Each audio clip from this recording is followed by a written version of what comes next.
और 1999 से 2019 तक ये लगातार लोकसभा सांसद चुने गए। तपकरा विधानसभा सीट को जीत करके ये मध्य प्रदेश विधानसभा के विधायक बने। बिहारी वाजपेयी का समय है, इस समय जो है इनको बीजेपी से टिकट दिया गया और इन्होंने जो है अपने खिलाफ अजीत जोगी को पराजित करके रायगढ़ लोकसभा सीट। प्यारे प्रतिभागियों, श्री विष्णुदेव साय का नाम छत्तीसगढ़ के 5वें मुख्यमंत्री के रूप में स्थापित हो चुका है। एक पंच से अपना करियर शुरू करके केंद्र सरकार में मंत्री तक और वहां से छत्तीसगढ़ के मुख्यमंत्री तक बहुत सारे पदों पे श्री विष्णुदेव साय ने काम किया है। लेकिन हम अपने मुख्यमंत्री के बारे में जानते ही कितना है। एक प्रतिभागी के तौर पे मुख्यमंत्री श्री विष्णुदेव साय के बारे में डिटेल में जानना हमारी जिम्मेदारी है और आने वाली परीक्षाओं में इससे संबंधित जब प्रश्न पूछे जाएं तो हम होने चाहिए एकदम तैयार। तो आज के अपने वीडियो में हम श्री विष्णुदेव साय के बारे में डिटेल में जानेंगे और शुरू से लेकर आखिरी तक इसको आप गौर से देखिए। श्री विष्णुदेव साय जशपुर जिले के कांसाबेल तहसील में बगिया गांव में पैदा हुए थे 21 फरवरी 1964 को। जनजाति से ये कंवर हैं। कंवर जनजाति कौरवों से अपना संबंध जोड़ती है और इस जनजाति का मुख्य कार्य कृषि कार्य है। यद्यपि पौराणिक रूप से सैन्य कार्य को ये अपना पेशा बताते रहे। छत्तीसगढ़ के पूर्वी इलाके में मुख्य रूप से कंवर पाए जाते हैं। श्री विष्णुदेव साय का परिवार न केवल किसानी परिवार है बल्कि कृषक राजनीति से भी जुड़ा रहा है। पृष्ठभूमि की अगर हम लोग बात करें तो जशपुर रियासत के अंदर किसान आंदोलन का नेतृत्व श्री बुधनाथ साय के हाथों में था, जो श्री विष्णुदेव साय के दादाजी हैं। बुधनाथ साय के इसी योगदान की वजह से 1947 में जब जशपुर रियासत का भारत संघ में विलय हुआ तो बुधनाथ साय को मध्य प्रांत की विधानसभा में विधायक के तौर पे मनोनीत किया गया। 1947 से 1952 तक बुधनाथ साय मध्य प्रांत विधानसभा में विधायक थे। इसके बाद बुधनाथ साय के पुत्र नरहरि प्रसाद साय, जो कि श्री विष्णुदेव साय के बड़े पिताजी थे, उन्होंने राजनीति में कदम रखा। नरहरि प्रसाद साय जो हैं वो तपकरा क्षेत्र से विधायक चुने गए और 1962 से 1967 तक मध्य प्रदेश की विधानसभा में विधायक रहे। इसके बाद केदारनाथ सिंह 1967 से 1972 तक तपकरा क्षेत्र से विधायक चुने गए और मध्य प्रदेश की विधानसभा में विधायक रहे। ये भी श्री विष्णुदेव साय के बड़े पिताजी हैं। इसके बाद नरहरि प्रसाद साय एक बार फिर तपकरा विधानसभा क्षेत्र में चुनाव लड़ने उतरे और 1972 से 1977 तक मध्य प्रदेश की विधानसभा में विधायक रहे। 1977 में आपातकाल के बाद की कांग्रेस विरोधी लहर में श्री नरहरि प्रसाद साय ने एक बार फिर से चुनाव लड़ा, लेकिन इस बार लोकसभा का। 1977 से 1979 तक नरहरि प्रसाद साय लोकसभा के सांसद रहे रायगढ़ लोकसभा क्षेत्र से और ये केंद्र में जनता पार्टी की सरकार में संचार मंत्री भी रहे। ऐसे ही राजनीतिक परिवार में श्री विष्णुदेव साय की परवरिश हुई।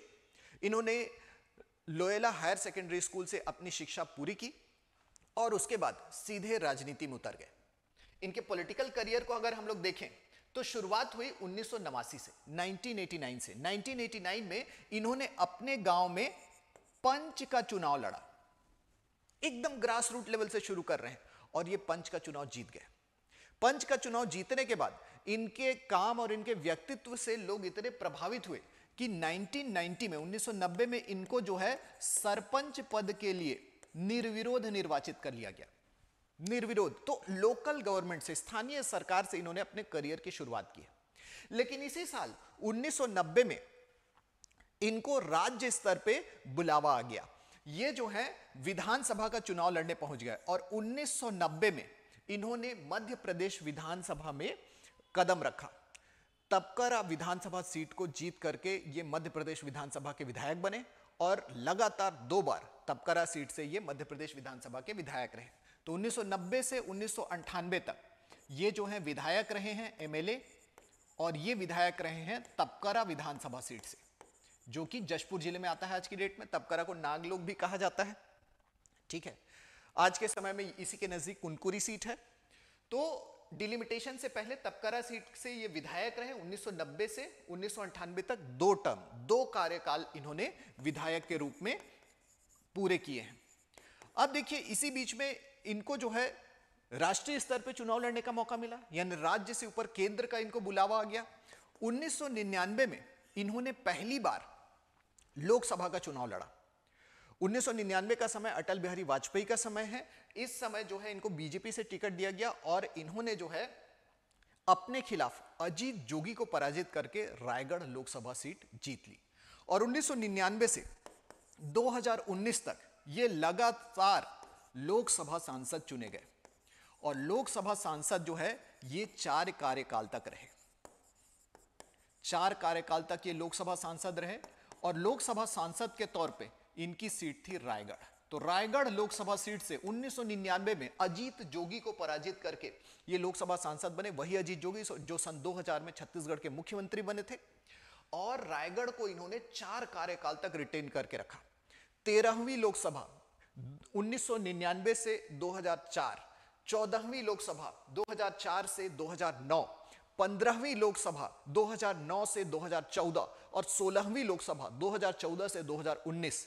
लगातार 4 कार्यकालों में 20 साल तक ये लोकसभा सांसद रहे रायगढ़ लोकसभा क्षेत्र से, जो अनुसूचित जनजाति के लिए आरक्षित है। लेकिन इसके बाद इनको लोकसभा चुनाव लड़ने के लिए मौका नहीं मिला और ये भाजपा के प्रदेश कार्यकारिणी में भी शामिल रहे, प्रदेश अध्यक्ष भी रहे कुछ समय तक। और 2023 में फाइनली इनको कुनकुरी क्षेत्र से विधायक चुना गया है। तो कुनकुरी विधानसभा क्षेत्र से इन्होंने यूडी मिंज को पराजित करके विधानसभा सीट जीत ली है और यह वर्तमान में कुनकुरी से विधायक है। और इसी विधायक के तौर पर जो है इनको भाजपा के छत्तीसगढ़ के विधायक दल का नेता चुना गया है और नेता के तौर पे ये मुख्यमंत्री पद के दावेदार बने और मुख्यमंत्री पद पर आसीन हुए। तो ये इनका पॉलिटिकल करियर है, चुनाव जीतने वाला इलेक्टोरल करियर। लेकिन हम ये देखेंगे कि इन्होंने कौन कौन से जिम्मेदारियां, कौन कौन से रिस्पॉन्सिबिलिटीज संभाली हैं, उनको हम आगे देखते हैं।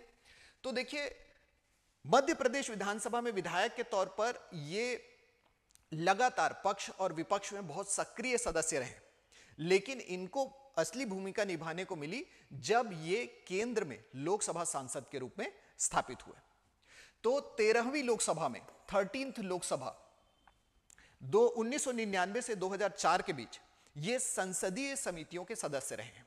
देखिए, संसदीय समितियां या पार्लियामेंट्री कमेटीज जो हैं, ये वो ग्रुप होते हैं जिसमें अलग अलग लोकसभा राज्यसभा के मेंबर्स होते हैं, पार्लियामेंटेरियंस होते हैं, सांसद होते हैं और ये जो है अलग अलग मिनिस्ट्रीज को एडवाइस करते हैं, सलाह देते हैं ताकि उनका फंक्शन, मिनिस्ट्रीज का काम बेहतर हो सके। तो 13वीं लोकसभा में ये कुछ संसदीय समितियों के सदस्य थे। कौन कौन सी संसदीय समितियां? तो सबसे पहले खाद्य मंत्रालय, फूड मिनिस्ट्री, फूड और सिविल सप्लाईज मिनिस्ट्री के ये जो है पार्लियामेंट्री जो कमेटी थी, संसदीय समिति, उसके सदस्य थे। और उसके बाद ये कृषि मंत्रालय से संबंधित संसदीय समिति के भी सदस्य रहे थे। तो फूड एंड एग्रीकल्चर, इन दोनों मिनिस्ट्री से रिलेटेड जो पार्लियामेंट्री कमिटीज थे उनके ये मेंबर रहे हैं 1999 से 2004 के बीच में। 14th लोकसभा में 2004 से 2009 जब कांग्रेस की मनमोहन सिंह की पहली सरकार थी, उस समय भी ये पार्लियामेंट्री कमिटीज के मेंबर रहे हैं, संसदीय समिति के सदस्य रहे हैं। लेकिन इस बार ये इंफॉर्मेशन टेक्नोलॉजी,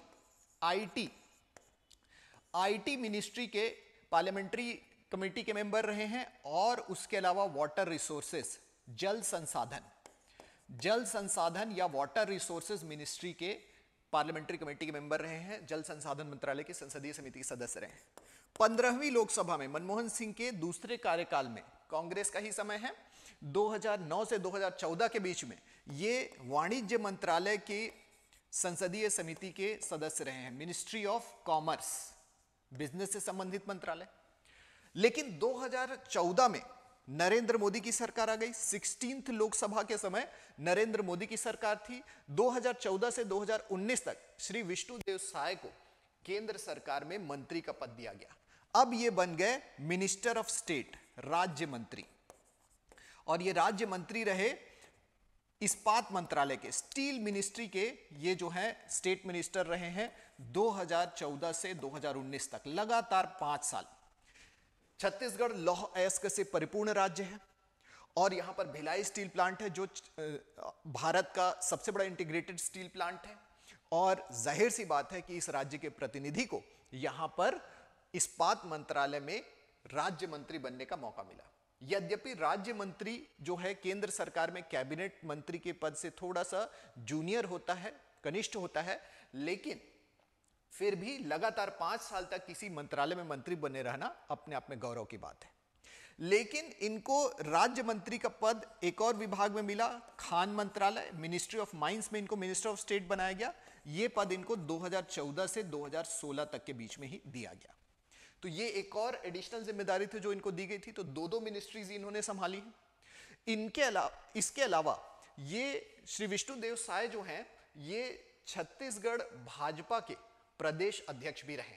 2006 से 2010 तक 4 साल तक ये छत्तीसगढ़ भाजपा के प्रदेश अध्यक्ष रहे हैं, बीजेपी प्रेसिडेंट रहे हैं छत्तीसगढ़ में।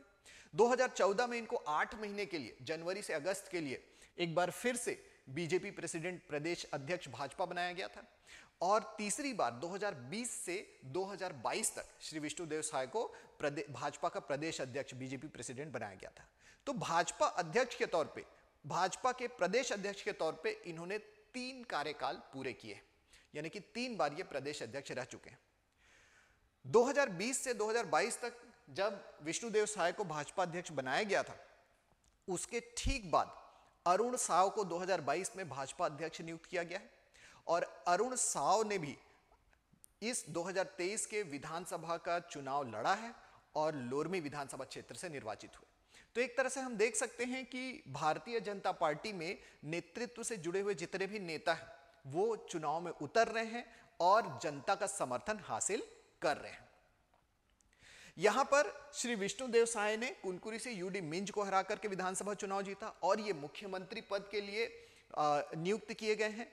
इसके साथ साथ 2 उप मुख्यमंत्री भाजपा की सरकार में हैं। एक हैं अरुण साव जो कि भाजपा के प्रदेश अध्यक्ष हैं, लोरमी विधानसभा क्षेत्र से थानेश्वर साहू को हरा करके जीते हैं।